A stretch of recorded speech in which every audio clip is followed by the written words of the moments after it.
খবৰ এটা big breaking news চৰকাৰে বিনামূলীয়াকৈ দিয়া ঘৰৰ বাবে শীঘ্ৰে আবেদন কৰক পাব বিনামূলীয়াকৈ বিজুলী আবেদনৰ বাবে কি নথিপত্ৰ লাগিব সকলো তথ্য জনাইছে চৰকাৰে প্ৰধানমন্ত্ৰী সূৰ্য ঘৰ আঁচনি আৰু বিনামূলীয়া বিজুলী এই আঁচনিৰ জৰিয়তে লাভ কৰিব বিনামূলীয়া ঘৰ আৰু বিজুলী সূৰ্য ঘৰ লাভ কৰা প্ৰতিটো পৰিয়ালে লগাব লাগিব চলাৰ পেনেল নগৰৰ পৰা গাঁও অঞ্চললৈকে সকলো লোকে লাভ কৰিব এই ঘৰ সূৰ্য ঘৰ আঁচনিৰ বাবে দায়্য কৰা হৈছে ৭৫,০০০ কোটি টকা আৰু লগতে ১ কোটি হিতাধিকাৰীয়ে লাভ কৰিব ৩০০ ইউনিট পৰ্যন্ত বিনামূলীয়া বিজুলী এই আঁচনিৰ বাবে লাগিব আপোনাক কেইবাটাও নথিপত্ৰ প্ৰথম অৱস্থাত আপুনি ৰাজ্যৰ নাম বাছনি কৰিব লাগিব আৰু ইয়াৰ পিছত আপুনি বাছনি কৰিব লাগিব বিদ্যুৎ যোগান ধৰা কোম্পানীৰ নাম দিয়াৰ পিছতে আপুনি দিব লাগিব গ্ৰাহক উপভোক্তাৰ নম্বৰ আৰু ইয়াৰ পিছত দিব লাগিব বৈধ মোবাইল নম্বৰৰ লগত আপুনি দিব লাগিব ইমেইল আইডি এইখিনি কাম কৰাৰ পিছতে আহিব দ্বিতীয় পৰ্যায়ত কনজিউমাৰ নম্বৰ আৰু মোবাইল নম্বৰৰ সৈতে লগইন কৰিব লাগিব ইয়াৰ পিছতে আপুনি আবেদন কৰিব লাগিব ৰুফটপ প্ৰপত্ৰ এইখিনি কৰাৰ পিছত আহিব তৃতীয় পৰ্যায় তৃতীয় চতুৰ্থ আৰু পঞ্চম পৰ্যায়ৰ পিছত আপুনি লাভ কৰিব এক ৰিপৰ্ট এই ৰিপৰ্টৰ সৈতে আপুনি পৰ্টেলত আপলোড কৰিব লাগিব বেংকৰ এখন বাতিল কৰা চেক এইখিনি কাম সম্পূৰ্ণ কৰাৰ পিছত আপুনি লাভ কৰিব 30 দিনৰ বাবে বিদ্যুতৰ সাবসিডি আৰু এই সকলোখিনি কাম সম্পূৰ্ণ কৰাৰ পিছতেই আপুনি লাভ কৰিব চৰকাৰৰ সূৰ্য ঘৰ আৰু বিনামূলীয়া বিজুলী এই মুহূৰ্তৰ কেইটামান গুৰুত্বপূৰ্ণ খবৰ ৰাজ্যত ভয়াবহ বান পৰিস্থিতিক লৈ 19টা এলাৰ্ট জাৰি কৰিছে বতৰ বিজ্ঞান কেন্দ্ৰই হয় দৰ্শকসকল ৰাজ্যত ক্ৰমান্বয়ে অধিক ভয়াবহ হৈ পৰিছে বান পৰিস্থিতি ৰাজ্যত এই পৰ্যন্ত অৰ্ধ শতাধিক লোকৰ মৃত্যু হৈছে ভয়ংকৰ বানত 19খন জিলা বানৰ কবলত পৰিছে আৰু লগতে ৩,২০৮খন গাঁও ডুব গৈছে প্ৰলয়ংকাৰী বানত এইবাৰৰ বানপানীত 21 লাখ লোক ক্ষতিগ্ৰস্ত হোৱা দেখা গৈছে বানৰ কবলত পৰি ৰাজ্যত এই পৰ্যন্ত মৃত্যু হৈছে 52জন লোকৰ চৌদিশে ভয়াবহ হৈ পৰিছে বান পৰিস্থিতি খুদ গুৱাহাটী মহানগৰীতে প্ৰলয়ংকাৰী বানে উটুৱাই নিলে 8 বছৰীয়া শিশু বৰ্তমানেও সন্ধান নাই শিশুটিৰ আজি লাখ লাখ লোকৰ বেংক একাউণ্টত সোমাইছে চৰকাৰী ধন অসমৰ লাখ লাখ হিতাধিকাৰীসকলৰ বাবে ভাল খবৰ পেঞ্চনৰ সকলে লাভ কৰিব পেঞ্চন অৰুণোদয় বিধৱা পেঞ্চনৰ ধন প্ৰদান কৰিব চৰকাৰে আৰু লগতে 15 লাখ লোকে নতুনকৈ লাভ কৰিব ৰেচন কাৰ্ডৰ জৰিয়তে হিতাধিকাৰীসকলে লাভ কৰিব 5টা সুবিধা ৰেচন কাৰ্ড দেখুৱালে লাভ কৰিব বিনামূলীয়া চাউল বিনামূলীয়া চিকিৎসা সেৱা অতিৰিক্ত 5 লাখ টকা পৰ্যন্ত বিনামূলীয়া চিকিৎসা সেৱা লাভ কৰিব হিতাধিকাৰীসকলে অৰুণোদয় আঁচনি সুবিধা লাভ নকৰা প্ৰতিগৰাকী মহিলাকে দিয়া হ'ব অৰুণোদয় আঁচনিৰ ধন 43,80,741 গৰাকী হিতাধিকাৰীয়ে লাভ কৰিব ধন ইতিমধ্যে 384.62 কোটি টকা আদায় দিছে চৰকাৰে কিন্তু আগৰ অভিজ্ঞতা মতে জুলাই মাহত থাৰ্ড ৱেভ এটাও আহে আগত আমি first wave second wave third wave তিনিটা ৱেভ সম্পূৰ্ণ হোৱাৰ পিছত আমি ডেমেজ এছেছমেন্ট কৰিছিলো কিন্তু আজি আমি কেবিনেটত নিৰ্ণয় ললো যে ফাৰ্ষ্ট সেকেন্ড থাৰ্ড যিমানটাই ৱেভ নহওক কিয় 15 আগষ্টৰ আগতে আমি ৰাইজক যি ধৰণে পাৰো ক্ষতিগ্ৰস্ত ঘৰৰ বাবে পশুধনৰ বাবে য'ত যেনেকে আমি যি ধৰণে ৰাইজক পাৰো আমি সহায় কৰিম আৰু সেই উদ্দেশ্যে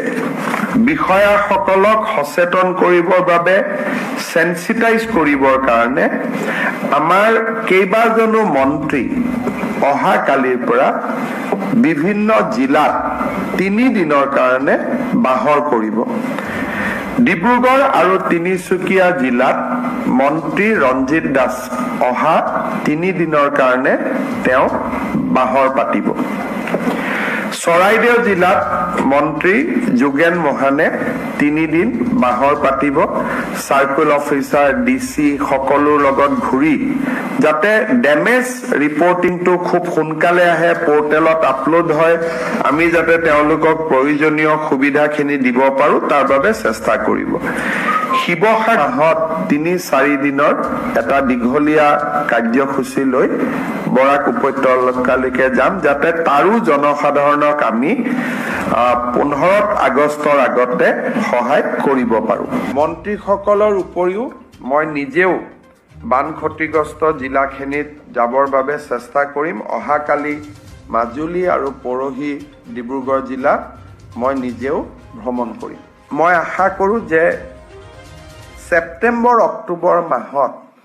ক্ষতিগ্ৰস্ত হোৱা শিক্ষানুষ্ঠান, ক্ষতিগ্ৰস্ত হোৱা অংগনবাদী কেন্দ্ৰ, ক্ষতিগ্ৰস্ত হোৱা ৰাস্তা, ক্ষতিগ্ৰস্ত হোৱা মথাউৰিখিনিৰ পুনৰ নিৰ্মাণৰ বাবেও আমি পুঁজি আদিৰ অনুমোদন জনাব পাৰিম যাতে মাৰ্চৰ আগতে ডেমেজ হোৱা গোটেই ইনফ্ৰাষ্ট্ৰাকচাৰ আমি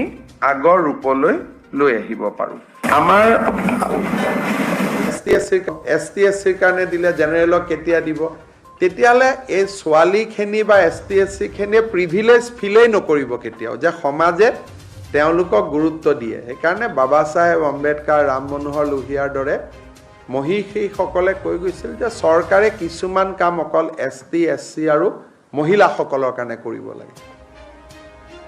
যাতে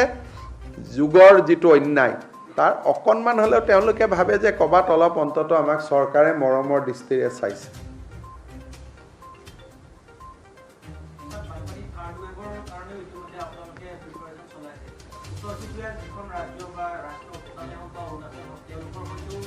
তেওঁলোকৰতো হাতত কোনো উপায় নাই। ক্লাউড ব্লাষ্ট অৰুণাচলত হৈছে, পানীটো তেওঁলোকে ধৰি ৰখাৰতো কোনো উপায় নাই। এতিয়া অৰুণাচলত যেতিয়া ডাঙৰ ডাঙৰ ৰিজাৰ্ভিয়ৰবিলাক হ'ব, কিছু পানী তেওঁলোকে ধৰি ৰাখিব পাৰিব। গতিকে যেতিয়ালৈকে চাইনাৰ বৰ্ডাৰত ডাঙৰ ডাঙৰ পাৱাৰ প্ৰজেক্টবিলাক নহয়, আমাৰ বৰ্ডাৰত নহয়, চাইনাৰ ফালে ডাঙৰ ডাঙৰ ৰিজাৰ্ভিয়ৰ এতিয়া অৰুণাচল গভৰ্ণমেণ্টে বহুতকেইটা পাৱাৰ প্ৰজেক্ট হাতত লৈছে, তেওঁলোকে পানী কিছু ৰিজাৰ্ভ ৰাখিব পাৰিব। নহ'লে ক্লাউড ব্লাষ্ট হ'লে গোটেই পানীটো আমালৈকে নামি আহে। আমি মাত্ৰ যোগাযোগ কৰিব পাৰোঁ। এইবাৰ অৰুণাচল চৰকাৰ আৰু আমাৰ যোগাযোগটো ভাল আছিল কাৰণে আমি পাছিঘাটত পানী হোৱাৰ লগে লগে আপোনালোকক খবৰ দিব পাৰিছোঁ যে নিবনুৱা যুৱকসকলৰ বাবে এটা সিদ্ধান্ত লৈছে যে এতিয়াৰ পৰা ইভেন APSCৰ পৰীক্ষা হ'লেও ST আৰু SC ল'ৰা ছোৱালীবিলাকে ক'তো মাচুল দিব নালাগে। বিধানসভাত এখন আইন আহিব যে ST আৰু SC কেটেগৰী ল'ৰা ছোৱালীবিলাকে কোনো ৰিক্ৰুটমেণ্ট এক্সামত তেওঁলোকে মাচুল ভৰিব নালাগে। আমাৰ কিছু থাৰ্ড গ্ৰেড ফ'ৰ্থ গ্ৰেডত আমি কাৰো পৰাই মাচুল নলওঁ, কিন্তু APSC আদি পৰীক্ষাত মাচুল লোৱাৰ এটা নিয়ম আছিল। এতিয়া তৃতীয় আৰু চতুৰ্থ শ্ৰেণীৰ যিটো নিয়ম সেইটো থাকিবই, কিন্তু গেজেটেড লেভেলতো ST আৰু SC ল'ৰা ছোৱালীখিনিয়ে এতিয়াৰ পৰা আৰু কোনো নিযুক্তি পৰীক্ষাত মাচুল দিব নালাগে।